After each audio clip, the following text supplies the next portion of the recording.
Siz qaysi davrda yashagan bo'lardingiz? Qadimgi Misr yoki Yunoniston? Qadimgi Misr yoki Yunoniston, Yunonistonda yashagan bo'lardim, chunki Yunonistonda ilk bor hammaning huquqlari teng bo'lgan, bu yerda demokratiya bo'lgan.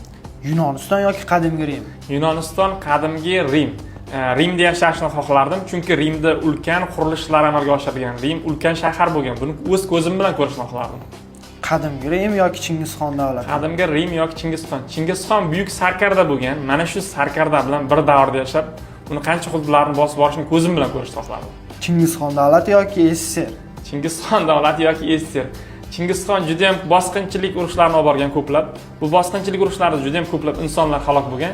Shuning uchun Chingizxonga nisbatan tinchroq bo'lgan SSR davrini tanlardim.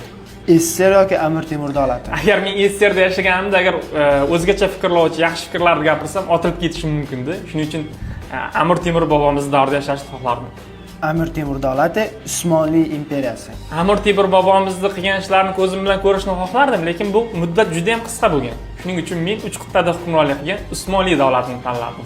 Lekin bu yerda men kutgan variant kelmadi. Agar men uchun yashash uchun qulay joy deyilgan paytda xalifa Umar ibn Hattobning davrini tanlar edim. Chunki yer yuzidagi eng kuchli adolatli davr Umar ibn Hattobning davri bo'ladi. Agar sizning ham vaqt mashinangiz bo'lganda, siz qaysi davrda yashashni xohlardingiz? Izohlarda yozib qoldiring.